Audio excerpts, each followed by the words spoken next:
السلام علیکم دوستوں، آج میں آپ کے سامنے رکھوں گا ایک قرآن مجید کا واقعہ جو کہ سورہ نمل میں اللہ رب العالمین نے آیت نمبر 18 اور آیت نمبر 19 میں ارشاد فرمایا ہے۔ یہ واقعہ ہے سلیمان علیہ السلام کا اور چونٹی کا، اور اس واقعے سے ہم سیکھیں گے کچھ باتیں، اور وہ ہیں یہ کہ لیڈرشپ کیسی ہونی چاہیے، فالوورز کیسے ہونے چاہیے،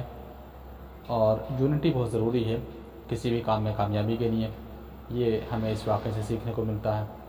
اور یہ بات بھی سیکھنے کو ملتی ہے کہ ایک جو بہترین لیڈر اور جو بہترین مومن ہوتا ہے تو وہ اس کو کتنی بھی نعمتیں مل جائیں وہ اللہ تعالیٰ کا شکر ہی ادا کرتا ہے۔ اور ایک بات یہ خاص ہمیں معلوم ہوگی، پتہ چلتی ہے کہ آخرت میں کامیابی اعمال کی بنیاد پر نہیں بلکہ اللہ تعالیٰ کے فضل، اللہ تعالیٰ کی رحمت کی بنیاد پر ہے۔ قرآن مجید کی سورہ نمل آیت نمبر 18 اور 19، اس میں اللہ رب العالمین نے ایک واقعے کا ذکر کیا ہے، اور وہ واقعہ یہ ہے کہ سلیمان علیہ السلام جو کہ ایک بہت بڑی سلطنت کے مالک تھے، اور ایک بڑا عظیم ان کو سلطنت اور بڑا مقام ان کے پاس تھا، ان کو علم، صلاحیت، قابلیت بہت زیادہ دی گئی تھی، اور وہ ایسے تھی کہ جنوں کے اوپر، اس کے علاوہ پرندوں چرندوں کے اوپر، انسانوں کے اوپر آپ کو حکمرانی حاصل تھی۔ اتنی وسیع سلطنت کے مالک ہوتے ہوئے آپ انتظامی امور میں بھی بڑے سخت تھے اور اس کے بڑے پابند تھے۔ لیکن اس واقعے میں ہم یہ سیکھیں گے کہ جب سلیمان علیہ السلام اپنے لشکر کے ساتھ میں جا رہے ہیں اور راستے میں وادی نمل پڑتی ہے، وہاں پر بہت ساری چوٹیاں تھیں، تو سلیمان علیہ السلام چونکہ چرند اور پرند کی زبان جانتے تھے، سمجھتے تھے، تو سلیمان علیہ السلام نے ایک گفتگو سنی۔ ایک چونٹی جو سردار تھی وہ اپنے دوسری چونٹیاں جو فالوورز تھیں ان سے گفتگو کر رہی ہے، ان سے بات کر رہی ہے۔ سردار جو چونٹی تھی اس نے کہا کہ اے چونٹیوں، اپنے اپنے گھروں میں داخل ہو جاؤ، کیونکہ سلیمان اور ان کے لشکر آ رہے ہیں، اور ایسا نہ ہو کہ وہ تمہیں کچل دیں اور تمہیں اس بات کا پتہ بھی نہ چلے۔ تو اس واقعے سے ہمیں یہ پتہ چلتا ہے کہ کسی بھی چیز میں کامیاب ہونے کے لیے، ترقی کرنے کے لیے، آگے بڑھنے کے لیے ایک ذمہ دار کا ہونا ضروری ہے، ایک لیڈر کا ہونا ضروری ہے، اور وہ لیڈر ایسا ہو جو دور اندیش ہو، آنے والے خطرات کو بھانپ لے اور آگے تک اس کی نظر ہو، بہت غور و فکر کے ساتھ میں آگے کے حالات کیا ہو سکتے ہیں پر سوچنے والا ہو، اور ایک بہترین پلان کرنے والا ہو،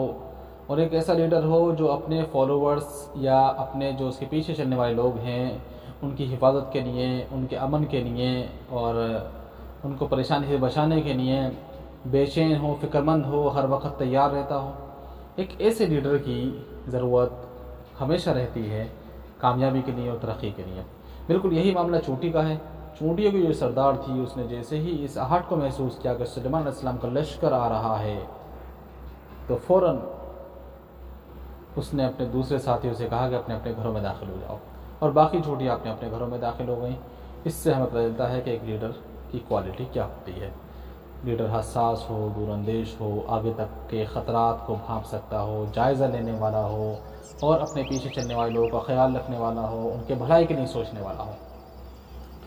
اسی طرح سے یہ بات بھی پتہ چلتی ہے کہ اچھے جو گروپ ہوتے ہیں یا جو ٹیم ہوتی ہے، اچھی ٹیم جو ہوتی ہے اس کے لیے ضروری ہے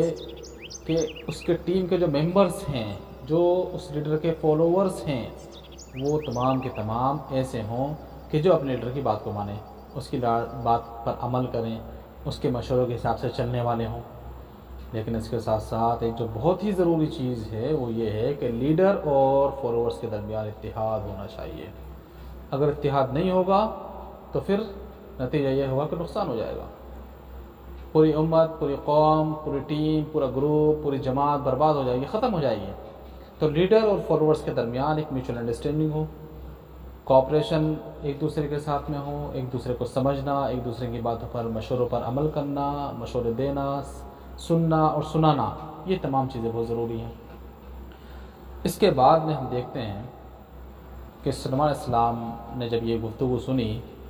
کہ ایک چونٹی سردار اپنے چونٹیوں سے یہ کہہ رہی ہے دوسرے ساتھیوں سے اپنے گھروں میں چلے آؤ، تو سلیمان علیہ السلام کو اللہ نے وہ علم دیا تھا اور وہ اس کو سن لیا۔ سلیمان علیہ السلام مسکرائے، ہنسے تھوڑا سا اس کی اس گفتگو پر، بات پر، اور کہا اے اللہ رب العالمین،